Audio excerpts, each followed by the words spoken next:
2017, j'ai fait publier 4 volumes, 4 livres, dont le premier est sur l'introduction à la Bible. Celui-ci est déjà réimprimé 3 fois. 3 fois, wow. Ouais. Et je pourrais dire que ça devient comme une sorte de manuel pour les cours d'introduction à la Bible dans plusieurs séminaires au Vietnam. Wow. Ouais. C'est une introduction à la Bible. Oui, une introduction à la Bible. En général, ancien. En général. C'est-à-dire que je prends l'approche générale, c'est-à-dire que la première partie, je parle du texte de la Bible, des aspects textuels. Non? Le deuxième aspect, c'est de l'histoire, de la géographie. Et puis, la troisième partie du livre, c'est l'histoire de toute la Bible, comme une sorte de chronique ou quelque chose. Oui, c'est ça. Des événements. Les événements, avec des commentaires. Et la quatrième partie du livre est sur l'introduction plutôt au Nouveau Testament. Et jusqu'à 1000 pages. Imaginez, 3 éditions déjà. Ça signifie que c'est un manuel, oui. Et après une année, je préfère publier un peu de livre sur les psaumes. Et parce que je pense il y a beaucoup de séminaristes religieuses ou même des prêtres qui prient les psaumes chaque jour, sans comprendre comment lire ou interpréter les psaumes. Mais c'est plutôt, j'insiste beaucoup sur l'aspect spirituel. Ce sont des commentaires. Oui, commentaires. Et puis même, j'ai proposé une façon d'approcher ou interpréter un psaume. Et puis le troisième livre est sur l'interprétation de la Bible. Ça veut dire que je parle des différentes méthodes ou d'approche. La question d'herméneutique biblique. Les écoles de lecture de la Bible. Parce que au Vietnam, c'est la question d'herméneutique est assez nouvelle. Peut-être pour les gens au Canada, en Europe, aux États-Unis, c'est ailleurs, c'est déjà connu, non? Mais au Vietnam, c'est assez nouvelle. Alors, je cherche à aider les séminaristes ou les gens qui veulent connaître mieux la Bible, d'avoir une vie, ou une approche, comment interpréter. Comment s'approcher du texte. C'est ça. Ouais. Je parle, dans la première partie du livre, je parle de l'histoire d'interprétation dans l'Église. La deuxième partie du livre concerne les interprétations des méthodes critiques historiques. Et puis aussi l'approche littéraire. Et la troisième partie, plutôt, sur les questions théologiques, la question de l'inspiration, de canonicité, l'écriture de la Bible. Et la quatrième partie, c'est plus complète. Je propose comment s'approcher des textes, de quelle façon, tout ça. plus académique ou plus pastoral. Pastoral, En même temps. Et aussi un chapitre sur la lecture divine. C'est complet, oui. Oui, c'est un peu comme ça. Plusieurs s'approchent, oui. Et aussi, on a imprimé 2 fois. Deux fois. C'est très utilisé. C'est ça. Parce que je fais circuler en 2020. Et puis le dernier livre que j'ai fait circuler ou fait publier juste l'an dernier. Et sur les prophètes de la Bible. Ah, très bien. 1100 pages. Tous les prophètes sont là. Voilà, se trouvent là. Mais je dis qu'au Vietnam, peut-être c'est un livre sur les prophètes le plus complet. Si quelqu'un qui veut avoir des connaissances sur tous les prophètes en même temps. Mais une sorte de présentation. Il y a beaucoup de l'histoire aussi. C'est ça. L'époque des rois. C'est la première partie, c'est en général, une introduction générale. La deuxième partie, c'est chaque prophète. Individuel.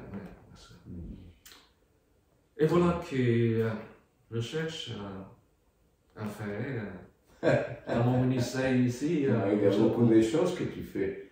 Tu fais la formation, tu fais la paroisse, tu fais le laïc aussi, tu écris, tu as imaginé 4 volumes importants aussi pour la formation des séminaristes à la CIN, parce que la langue c'est le vietnamien, non? Oui, c'est en vietnamien. Et au Vietnam, il me semble que ces livres sont bien reçus. Et même il y a des professeurs dans les séminaires m'ont demandé de publier et puis de l'en servir pour enseigner dans des séminaires ou dans des instituts. Et voilà, mon temps ici au Japon, tandis que quand je suis au Vietnam, j'enseigne dans différents séminaires ou instituts religieux. Actuellement, je donne des cours dans 3 lieux, dont le séminaire de Hue, le séminaire sulpicien, certainement. De la France, de la province. De la province de France. Et un autre séminaire diocésain qui se situe à Dalat. C'est un diocésain. Et au même lieu, il y a un institut de formation théologique des Lazaristes, où aussi je donne des cours.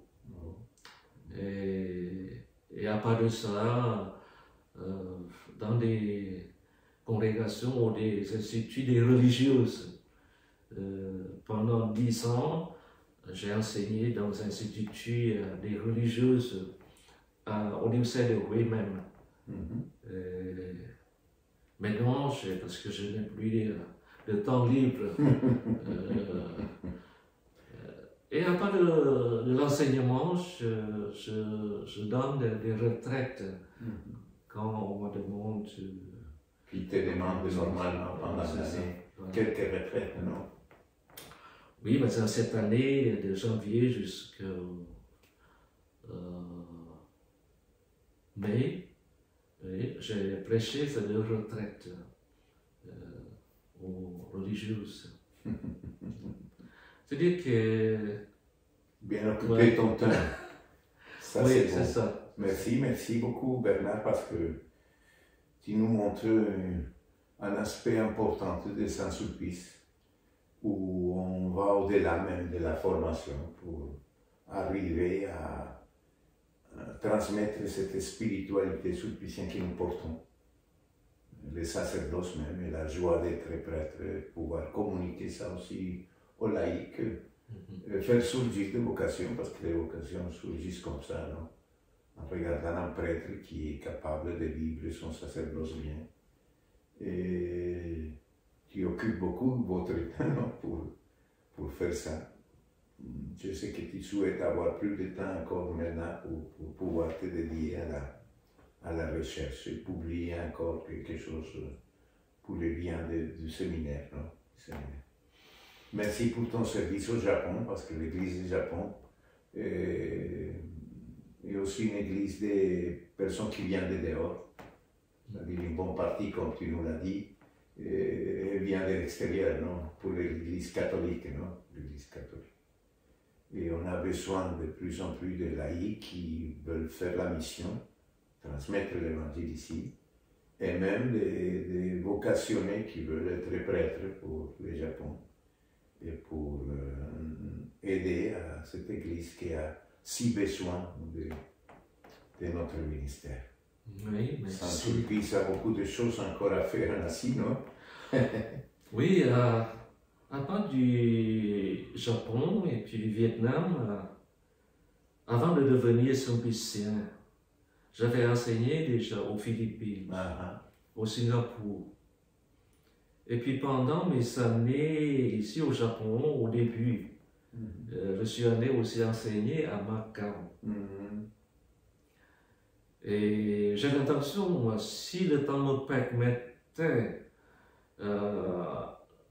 je donnerais peut-être un cours au séminaire de Laos, où si les séminaristes peuvent comprendre le français ou l'anglais, comme ça. Et partout, je suis, je me présente toujours comme un sulpicien. Et je remercie toujours la compagnie, les confrères ici au Japon aussi, de m'avoir donné le temps pour servir l'Église dans différents milieux. Et tu es un sulpicien en plein temps parce que tout ce que tu fais, c'est selon notre charisme. Communiquer notre charisme et vivre notre charisme. L'amour pour les sacerdoces et les sacerdoces diocésains surtout, même si tu prêtes un service très bon aussi pour toutes les communautés religieuses qui ont besoin de formation. Merci. Oui, à part de ça aussi, je travaille pour mon diocèse de Saint-Boniface. J'ai déjà présenté... Ah, tu viens au Canada, non? Voilà. J'ai déjà présenté 5 séminaristes vietnamiens, dont 3 sont ordonnés prêtres au Saint-Boniface. Tu as trouvé des vocations? Oui, parce que Monseigneur Legat, archevêque de Saint-Boniface, va au Vietnam tous les 2 ans. Et puis je l'accompagne ici pour et là. Parler avec les évêques. Pour trouver des prêtres qui viennent. Des séminaristes. Et voilà, c'est mon ministère ici à Massy. Très bien. Merci Bernard, parce qu'on a découvert un nouvel aspect de la vie sulpicienne qui nous montre comment il n'y a pas de limite même dans le ministère, non? Si on trouve quelque chose de qualité qu'on a chacun d'entre nous, il faut le multiplier, il faut le faire fructifier pour le bien de l'Église et l'Église missionnaire, surtout au Japon et à l'Asie. Une bonne journée pour toi et merci pour nous donner ce bon moment entre nous. Merci aussi supérieur provincial d'être venu parmi nous, surtout pendant ce temps ici au Japon. Vous savez déjà, on a beaucoup de choses à discuter, et puis on a beaucoup de choses à prendre la décision même. Et aussi, je profite aussi de cette occasion pour remercier tous les confrères. Et je vous demande aussi de prier pour moi, comme je prie pour vous. Alors, où nous sommes, nous restons unis dans la prière et puis dans l'esprit, dans la spiritualité subissime. Et merci à vous tous. Très bien, Bernard. Très bien. Merci beaucoup. Merci.